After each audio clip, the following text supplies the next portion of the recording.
Are you tired of rats and mice in your house gnawing on your precious belongings and causing a ruckus in the middle of the night?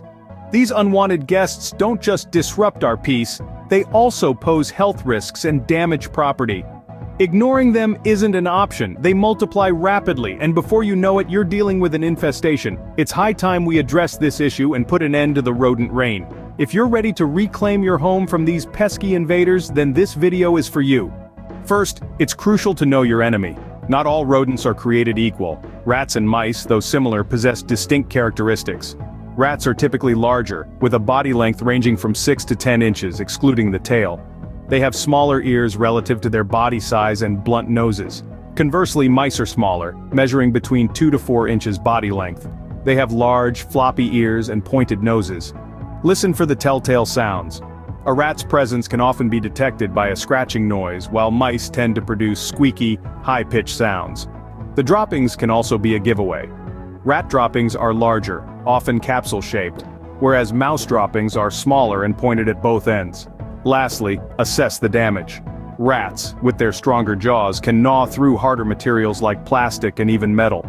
Mice, on the other hand, tend to nibble on softer materials like wood and cloth. Now that you know what you're dealing with, let's move on to the next step. Before we dive into ways to eliminate these pests, let's talk about prevention. Prevention, as they say, is better than cure, and this is especially true when it comes to dealing with rats and mice. By taking a few simple measures, you can make your home less inviting to these unwelcome visitors. Firstly, proper food storage is key. Rats and mice are attracted to food sources, so it's essential to store your food in airtight containers that these pests can't access. Don't leave food out in the open where it can easily catch their attention. This applies not just to your kitchen, but also to your pet's food. Remember, a hungry mouse doesn't discriminate between a block of cheese and your dog's dinner. Sealing entry points is another crucial step in preventing an infestation. Rats and mice can squeeze through incredibly small gaps and holes, so it's important to thoroughly inspect your home and seal any potential entry points. This includes cracks in the walls, gaps in doors or windows, and openings around pipes or vents.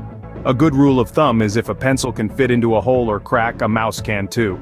Maintaining cleanliness is also a major factor in preventing a rodent infestation. Regularly clean your home, especially the kitchen and dining areas where food particles may be left behind. Also, don't forget your yard.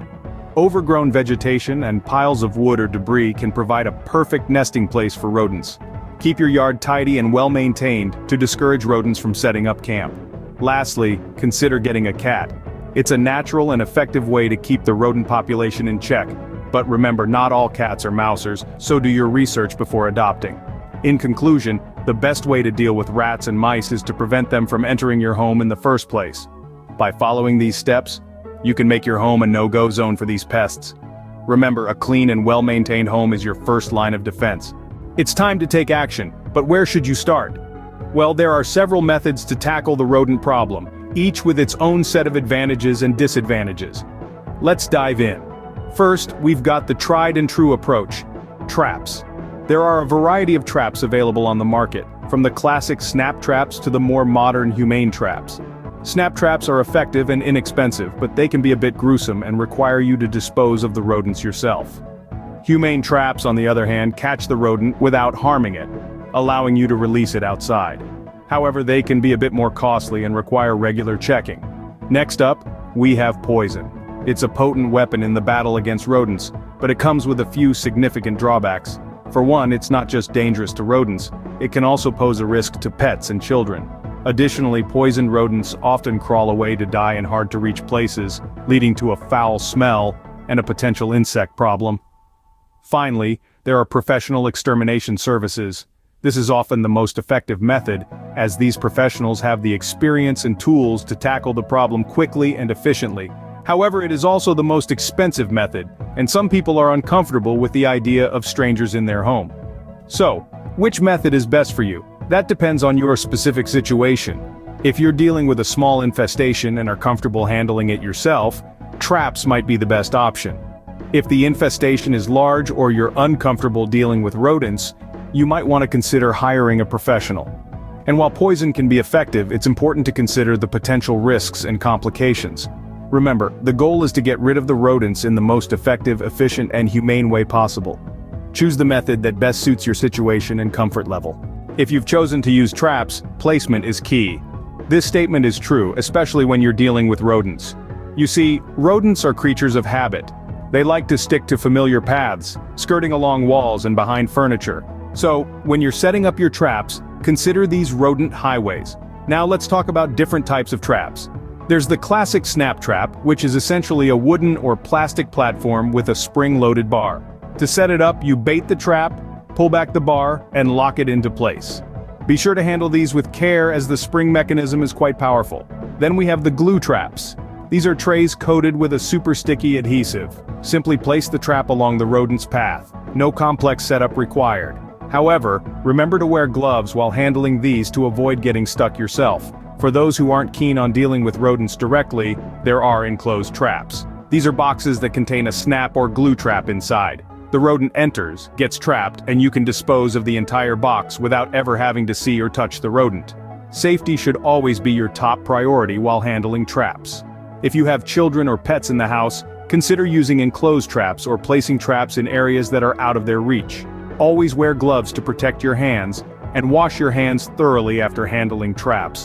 When it comes to baiting your traps, different rodents favor different foods. Mice are partial to peanut butter or chocolate, while rats prefer meat or strong-smelling cheese. Experiment with different baits to see what works best. Once your traps are set, it's time to wait. Don't be disheartened if you don't catch anything immediately. Remember, rodents are cautious creatures and it might take them a while to get used to the presence of traps. Patience is key. It might take a few days for the traps to start working, but when they do, you'll be one step closer to a rodent-free home. If traps aren't your thing, poison is another effective method. While it may seem drastic, rodent poison can be an incredibly potent tool in your arsenal against these unwelcome house guests. Choosing the right poison is key. There are a variety of options available, including bait blocks, pellets, or even liquid forms. Each has its own benefits and drawbacks, so it's important to consider which type will work best for your situation. Now, safety is paramount when dealing with poison. We can't stress this enough. You want to get rid of the rats and mice, not harm your beloved pets or, heaven forbid, curious children. So where you place your poison is crucial. Try to put it in hard-to-reach places that rodents frequent, but where your pets and children can't get to. Behind appliances, inside cabinets, or in the attic are typically good spots. Also, remember to wear gloves when handling poison to prevent any accidental skin contact. And if you're using bait blocks or pellets, consider using bait stations. These are sealed units that only allow smaller rodents to enter, keeping the poison out of reach from larger animals and children. Lastly, it's vital to monitor the area regularly. If you notice the poison is decreasing but the rodent activity isn't, it might be time to try a different tactic. Remember, safety first. Always follow the manufacturer's instructions when using poison. Once the rodents are gone, it's important to clean up properly. This is not just about aesthetics or getting rid of that lingering odor, it's about health and safety. Rodents carry diseases that can linger in their droppings or nesting materials. So, let's get down to it. Start by wearing gloves and a mask to protect yourself.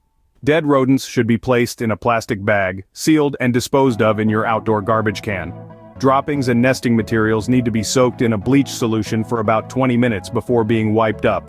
Never sweep or vacuum these items as it can spread disease particles into the air. For areas that have been heavily infested, consider hiring a professional cleaning service to ensure a thorough and safe cleanup. Remember, this is about safeguarding your health and that of your loved ones. Congratulations, you've successfully reclaimed your home from rats and mice. To recap, getting rid of rats and mice from your home involves a few key steps. First, identify the type of rodent. Then focus on prevention by sealing entry points and removing food sources. Next, devise a battle plan using traps or poison. Finally, clean up diligently to prevent future infestations. With these tips, you can keep your home rodent-free. Thanks for watching, and here's to a pest-free home.